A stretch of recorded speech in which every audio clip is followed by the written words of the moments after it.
I'm going to make a raspberry frozen yogurt. As you know, why? Why you say? Well, let me see if I can convince you. If you say you're full of it, then we'll drop it next time. Everybody is opening up yogurt shops like crazy. They allowed a slip in the law whereby it used to be that all these machines had to be arm's length away from the public. If the public can touch the machine, it's no good. Well, that got changed. I don't know how, but it did. And now the public is allowed to go up and run the soft serve machines and pull out their own portion. And that's created a whole new business of frozen yogurt. I hate to tell you, ladies, but anytime somebody says something is fat-free, if it's going to be frozen in a machine, it either has to have fat or it has to have sugar. There's no two ways around it, except for the sugar-free, and we'll get into that. That's just a nightmare.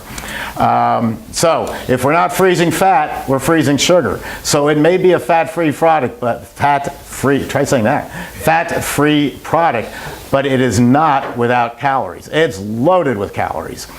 So is the sugar-free product is loaded with weight-gaining stuff.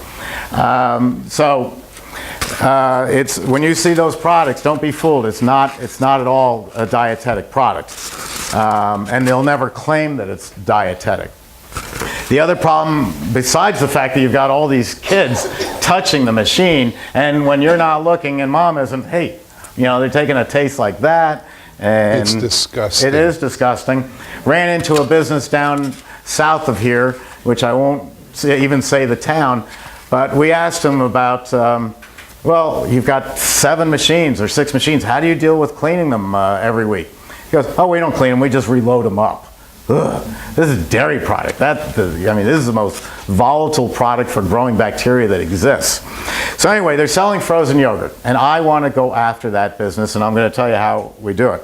The problem I have with frozen yogurt and why it's going to disappear, so please don't buy a frozen yogurt business. I guarantee you'll be out of business in 2 years. Because you just can't have such a huge proliferation, I think that's about a 6-ounce cup right there, 6 or 7 ounces.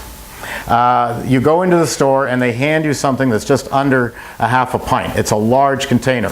If I pour 4 ounces into it, gee, it looks really small. My 4-ounce Italian ice looked huge. It was falling off out of the cup. The 4 ounces in here looks really small, so what do? You keep pulling the handle.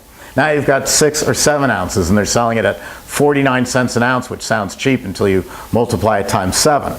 They can only make vanilla, or they can make chocolate flavored or strawberry flavored. There's no strawberries in the machine. There's no chocolate chips in the machine. Those are all added later, and that's another 40 cents per portion.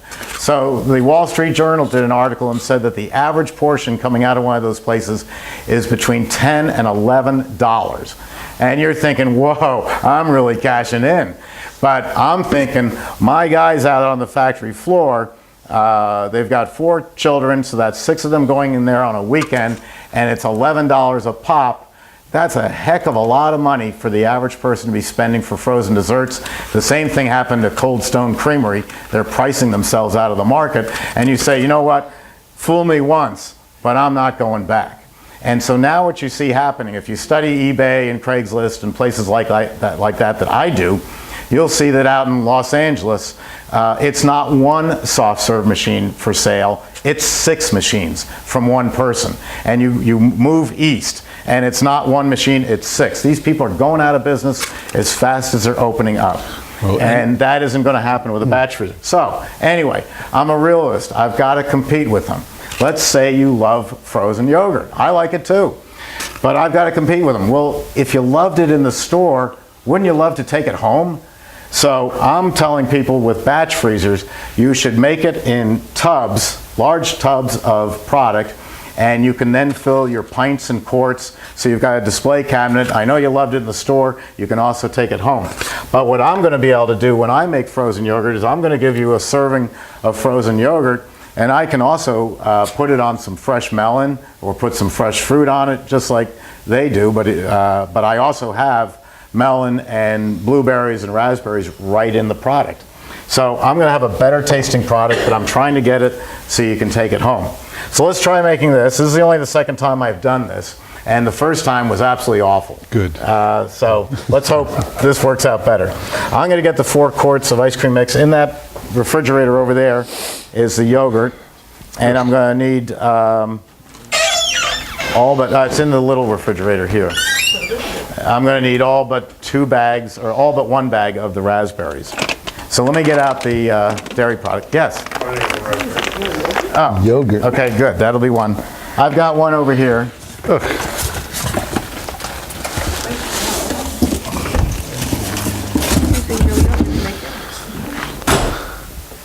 Don't do it.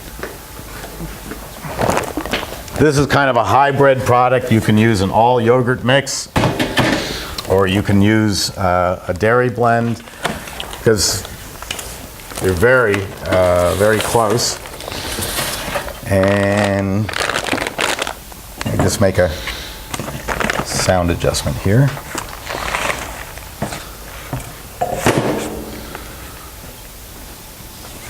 I got all these electronics on behind me. You still hear me, Ken? Yes. Okay, good. I'm going to get 4 quarts of the, which machine am I running it in? I'm running it in this one. So Jeff, we need to sterilize this. Let me put this one together. There's the dasher. I'll get this.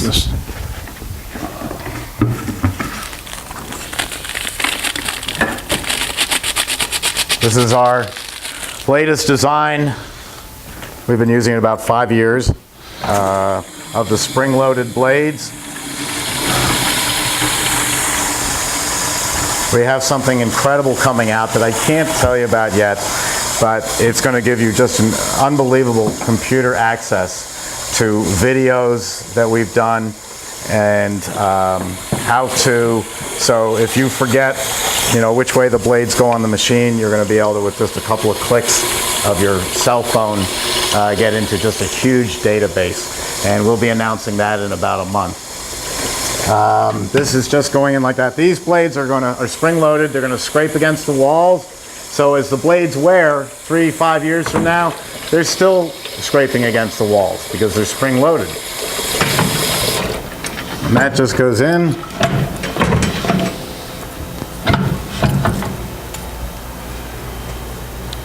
Close this up. Everything we do on our machines is for a reason. You might see on the Italian machines, which is every other batch freezer, that they use what they call a cam action. It is a lever that comes over and down and locks and looks really cool. And people say, oh, you got 4 knobs. Gee, you can't handle 4 cover knobs? The reason I do the 4 cover knobs is after 5 years of owning a Cappigiani, you're going to be replacing the door because the cam action doesn't hold up. And then they make up these computer terms. What is it, Ken? We don't service that model anymore. Yeah, it's obsolete. Emery Thompsons don't go obsolete. So the reason for those 4 knobs is to get a positive lock. That's simple. All right, while I'm doing the mix, you can fire away questions.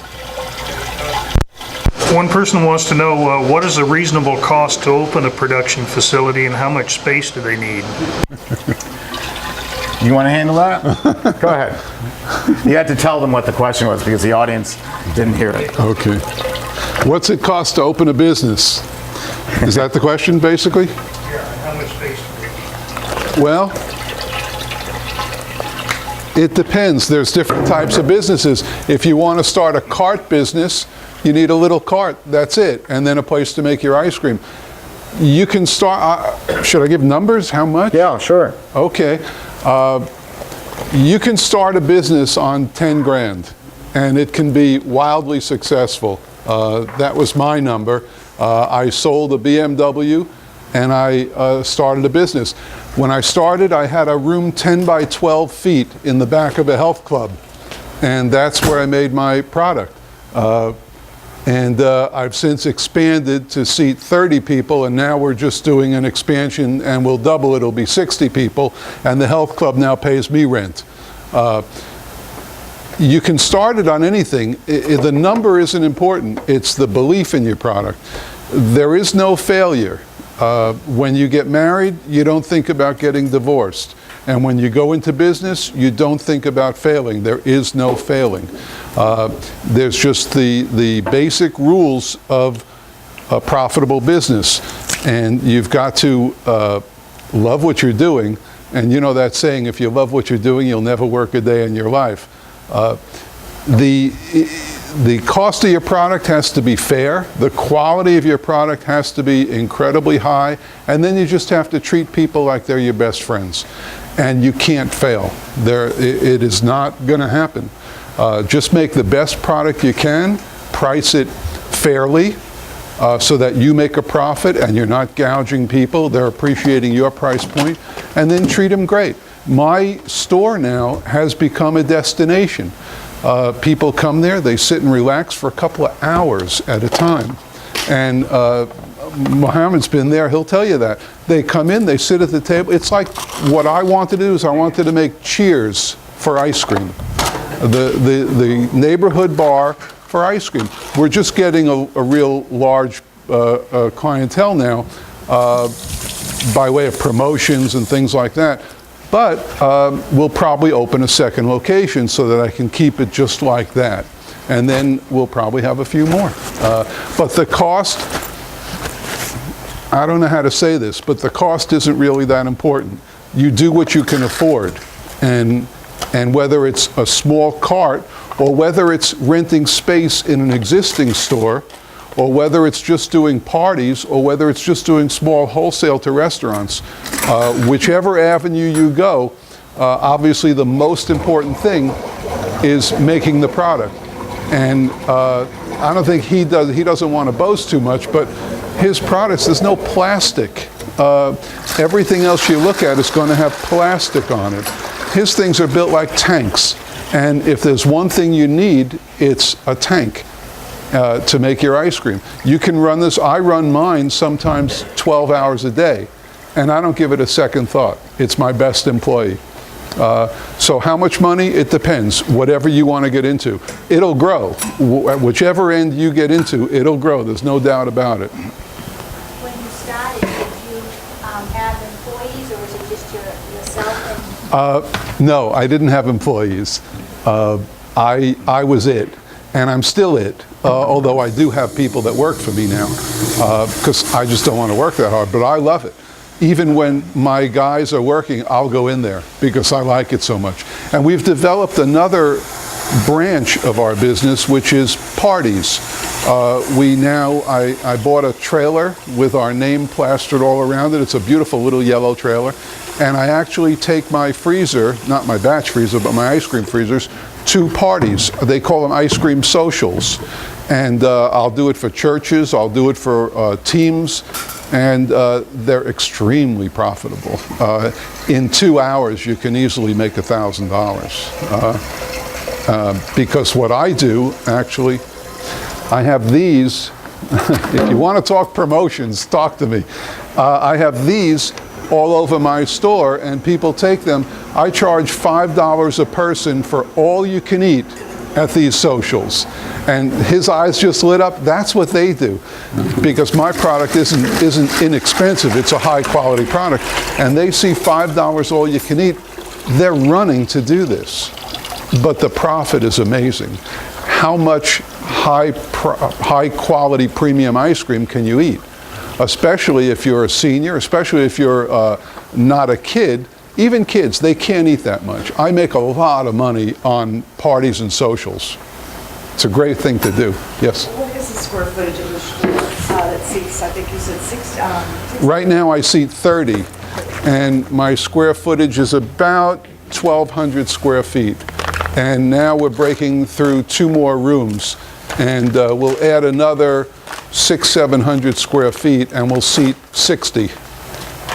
And the kitchen, by the way, is right in the front room. I won't move that. It's as close to the customers as you are. And that's the 3-bay sink, and the ice cream machine and everything else is right there. So people can see it right there working. Yes? how do you handle portion control? Did you say you have cones or no cones? I do cones. I do only 3 things. I do waffle cones, waffle bowls, and cups. And my employees, they can fill up a waffle cone. Like, I mean, how do you regulate your portion? Well, how much, I mean, suppose they were giving it to their friends. How much could they put in a waffle cone? Can they put, not a full scoop extra, can they put a half a scoop extra? So what? Well, so what? I don't worry about that stuff. I don't worry about them stealing. I just believe everybody. I'm that kind of guy. And if their friends are gonna come in, so be it. They'll tell their friends. And that's how my business will grow. I don't worry about people stealing things. I don't worry about people giving out too much. My main employee was giving too little. Because I noticed when I was there one night, somebody said, wow, we didn't get this much the other night. So I immediately called the meeting. I said, give them more. You know, give them more. I don't like to weigh it. You've seen those things where people weigh it. You don't like it, do you? When somebody weighs your ice cream, nobody likes it. Yes? You were talking about the $5 all you can eat. What do you charge for a regular scoop on a normal basis? $5. It's not a scoop, it's a portion.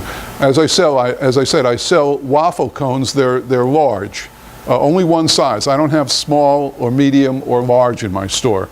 I only sell one thing, and that's $5. The waffle cone, which are homemade, are $5. The waffle bowls are homemade, they're $5. And the cups, which aren't homemade, they're $5 as well. And then you go on to pints or quarts. That's it. It's very simple, $5. I'm going to get this started and then we can take more questions. Sorry, I was just No, talking. that was excellent. We're going to pour all the ingredients in the machine. Now, this is a 12-quart machine. So, all our machines are rated by finished capacity. You think I'm going to spill? No, I always do that. You and Malcolm Stogo. I never spill. Great minds. Yes. All our machines are rated by finished capacity. It just bugs me to death that other manufacturers put down that they have a 12-quart machine. Well, what they mean by a 12-quart machine is if I could take the cylinder and put it on a table upended like that and fill it with water, it would hold 12 quarts. That's really, I think it's despicable because it should be by what the machine produces. I mean, this is actually, I could call this a 17-quart batch freezer, but that's a dishonest answer. It makes 12 quarts of ice cream, up to 12 quarts of ice cream. So all Emery Thompsons, if you're comparing apples to apples, are by finished capacity. How much can you make in a batch? How much can you make in an hour? They even do such things as they don't tell you what size compressor's in here. The compressor's the engine. It's the drive of it. They tell you by BTUs. I could tell you that this is 24,000 BTUs and you'd go, oh wow. You know, I've got a 6,000 BTU air conditioner in my room, in my bedroom, and so 24 must be just incredibly gigantic.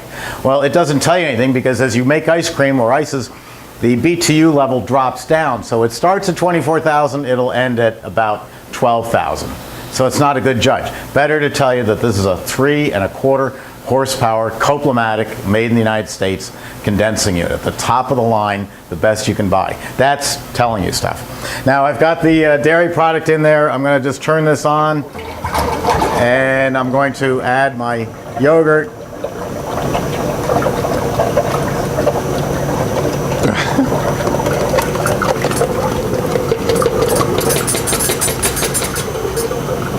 If you saw my video the other day of making this, the yogurt wouldn't come out of the container. Could I have a spatula, please? I mean, it was just so thick, I couldn't get it out. What a mess. Yes? The dairy product, 0% of fat. Yes, I'm using a 10% ice cream mix. Just because I don't have access to a yogurt mix. I could use just a good yogurt mix.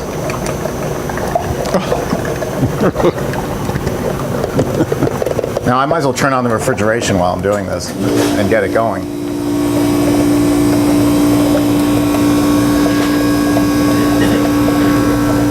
And I'm hoping this is going to taste good, so instead of pulling it out in 30 seconds like you saw us do with the Italian ice, I'm going to pull it out into half-gallon containers because I like to give it out. I have very specific people that I like to give ice cream to. You'll always hear me quoting Donald Trump because I think he's a great businessman. He says, be nice to your bankers because nobody else is. And it's your bankers who are going to loan you money when you need it. You know, everybody's nice to them when they need money, but then after that they just shun their bankers. Always take free ice cream to your banker. Yeah, Ken, you had a question? When you put your ice cream in the deep freeze for storage, how long will it stay good before you have to either use it or throw it away? Okay, it's going to be a question about hardening ice cream. Can you pour these in while I get the vanilla? They're all going to go in the machine. That's my instant quick frozen raspberries, and then we'll get to your question about hardening ice cream. Yeah. I always tell people that if I hand you a pale pink ice cream or a pale pink product and you say, oh, that's delicious, what is it? Well, if you can't tell that it's raspberry ice cream as opposed to strawberry, I have failed as an ice cream maker. I want my flavors to be intense. I want you to know right away. I make a coffee ice cream that'll keep you up for 6 days. Because if you're not a coffee drinker, you're not going to buy it anyway.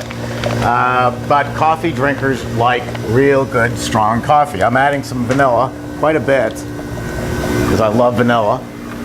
You can't add too much vanilla. You can't add too much vanilla. You can't add too much vanilla, okay. Let's see, we've got the, the juice of 2 lemons. Sounds exotic, doesn't it? Can I get over here and... That'll do it. That's just about everything there. I really like strong flavor so that you know what it is. Then why did you that add you're the getting. lemon juice? What does that do? The lemon juice gives it a little, that's the secret ingredient. That gives it some tartness because a true yogurt, when you know, everybody thinks this is a brand new product, frozen yogurt. It came out in the about 1975 70s, right, up in Boston. And tart yogurt then out of a soft ice cream machine had a live culture in it. And it was tart, and you either loved it or you hated it.